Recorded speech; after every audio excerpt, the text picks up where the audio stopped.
Hello mga kapatid, good morning po sa atin lahat. Nandito na naman po si Malo de los Santos para po magbigay ng reaction dito po kay Banat Bagsik at kay Miss Yang. Dahil napanood po natin yung live ni Banat Bagsik na patungkol po dito sa anak ni Miss Yang, ay bibigyan po natin ng reaction. Mga kapatid, at sana po ay wag na tayong mambabas at ipapanood ko po muna yung mga sinabi ni Banat Bagsik at yun nga, nagsayaw-sayaw. Ito ay pagod vibes lang siguro ito ni Banat Bagsik. Alam mo naman si Banat Bagsik ay iyan ay may saltik talaga po.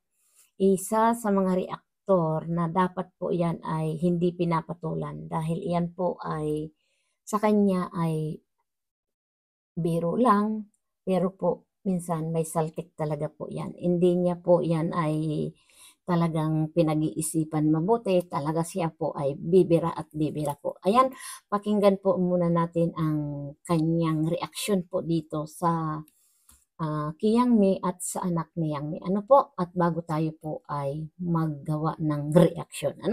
Mga kapatid, at sana po ay maintindihan po natin. At ito po nga po ay wala yatang wifi mga kapatid. Ayan po, pakinggan po natin.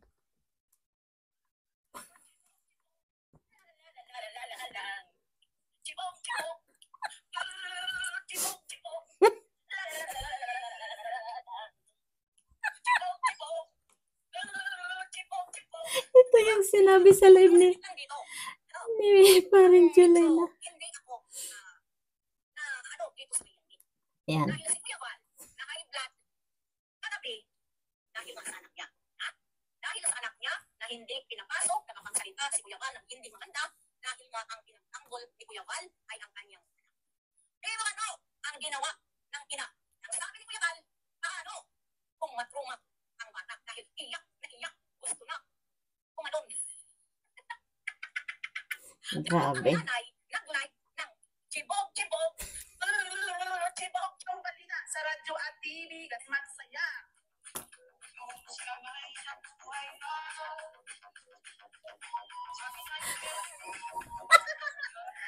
Pao, laban!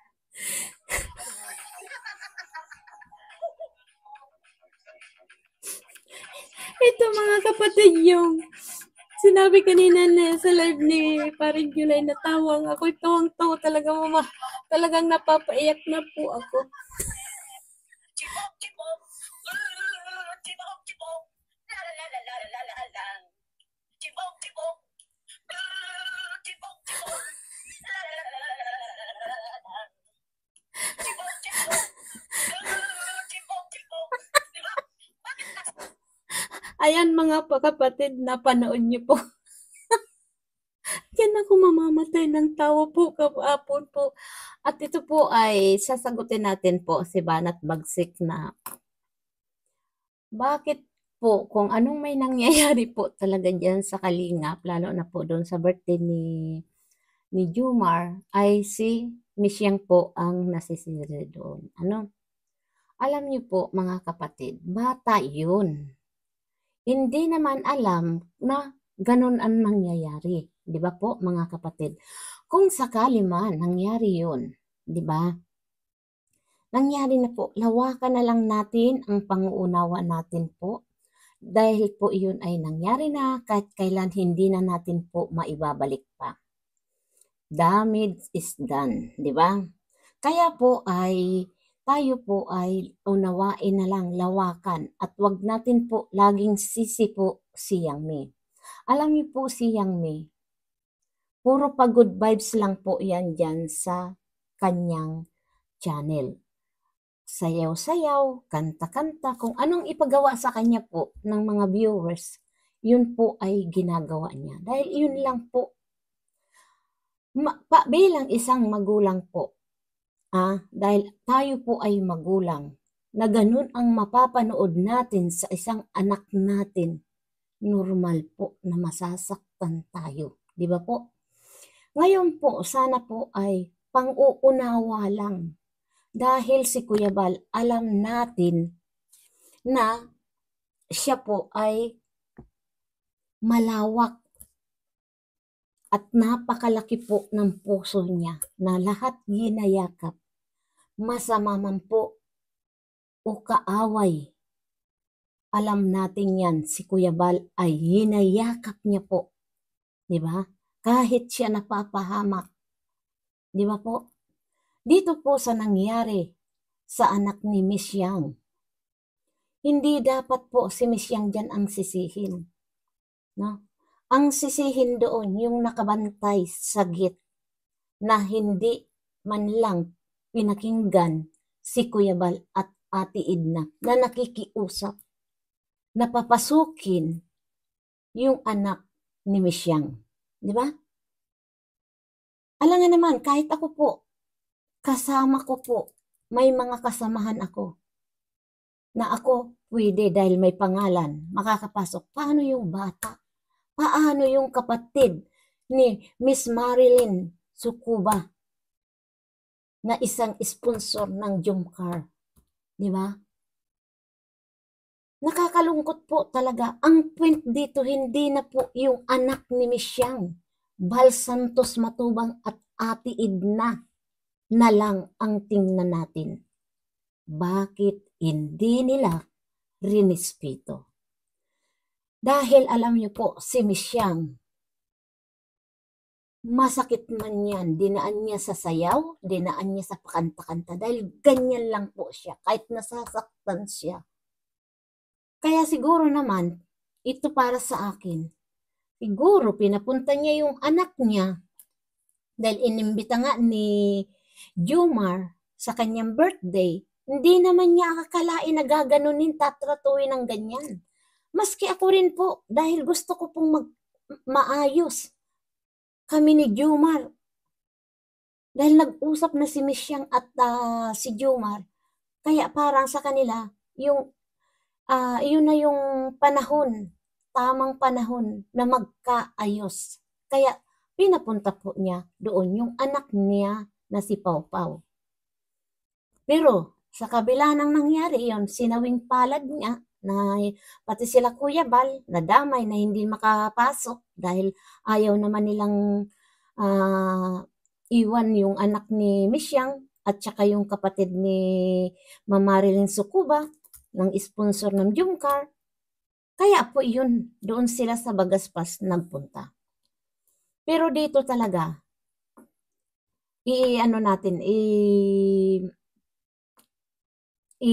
separate natin dito si Jomar na wag natin pong ibabas at wag natin pong isisisi kay Jomar dahil hindi rin alam ni Jomar kung ano talaga yung nangyari. Diba? Dahil nabalitaan nga natin na si Jomar daw po umiyak ng umiyak nung nalaman na hindi nakapasok sila Kuya Bal dahil nga kita anak ni Miss Yang. Diba? Nakakalungkot po. Yun ay talagang kahit nga po ako, inis po ako kahapon. Kaya ito po si Banat Bagsik, pinano ko na alam naman natin itong si Banat Bagsik na minsan po yan pag nagre-reaksyon may saltik. Kaya tayo po ay pinarinig ko para nakita nyo kung ano yung reaksyon ni Banat Bagsik. Sa kanya yun parang good vibes lang dahil sa mga nangyayari po dito sa atin sa social media, puro stress. Ano po, kaya po tayo sana po ay lawakan natin ang pangunawa na wag na natin pong sisihin si Jomar. Nangyari na, ang nangyari, hindi na po natin maibabalik. Kaya po sana po next time, wag na tayo po mauulit pa dahil tayo po ay one kalingap, one family na ang respeto po natin dito po sa founder ng Kalingap, kila Kuya Bal Santos Matubang. Di ba po? Nandyan po ang ina ng Kalingap, si Ate Edna. Nakapasok na at kasama yung anak ni Miss Yang. Hinabol pa para palabasin yung anak ni Miss Yang. Para ano? Insulto nyo yun dito sa mag-asawa. Kaya po, sana next time, huwag ninyong paiiralin ang galit. Dahil po, nakita naman natin, may mga edad na po tayo. Kailangan natin po na i-release kung ano man pong sama ng loob natin sa tao. Dahil hindi po yan natin madadala sa itaas. Ano? Magkakaroon lang tayong maiiwan lang natin yung mga masasamang ginawa natin. Gaya niyan, tumatak na sa mga viewers na kayo po ay hindi mabuting tao dahil hindi nyo man lang rinespeto ang mag-asawa, si Kuya Val Santos Matubang at Ate Edna. Doon po, yun ang number one sana po ninyong tiningnan. Di ba? Dahil kami po, ang respeto na lang namin po yan sa mag-asawa nandyan. No? Kaya tayo po mga sponsor na kahit po tayo may gusto, wag naman natin masyadong ipakita. Wag masyadong obvious tayo.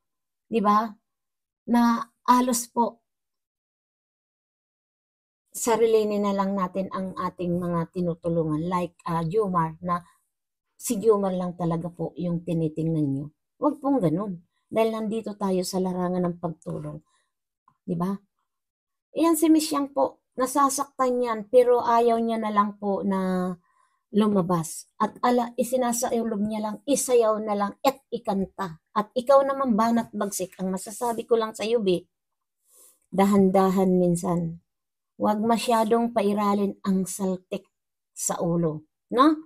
Yan lang ang masasabi ko po dito sa dalawang ito. At ako po ay nauunawaan ko po talaga si Miss Yang. At ito naman si Bibi talaga.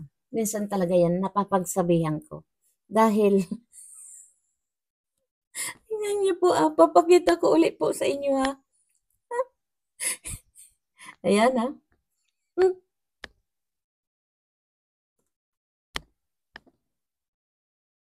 Chibog, chibog. Chibog, chibog. La la la la la la la la. Chibog, chibog. Chibog, chibog. Alam mo, galit na galit ako yan. Tinawagan ko talagang pinagmumura ko talaga yan. Anong masa... Diba? Ang sakit lang dito. Ano? Ang medyo hindi ako na dito sa PNP. Dahil si Kuya Juan, na high blood, kagabi, dahil sa anak niya. Hindi kasalanan ni Pau Pau, ha. Promise po. Walang kasalanan si Pau Pau. Promise po. At pero ano ang ginawa ng ina? Nagsabi ni Kuya Val, paano kung matruma ang bata dahil iyak na iyak, gusto na. Kung ano, masyadong exaggerate po si Banat Bagsik. Ano na iyak ng iyak at gusto nang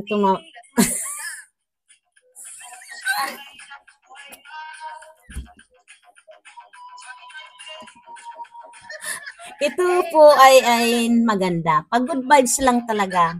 Kahit si Banat Bagsik ganon, ay napagano ko talaga yung kahapon. Tinawagan ko po talaga ay talagang nakapagmura talaga ako. Alam mo, ang isang ina na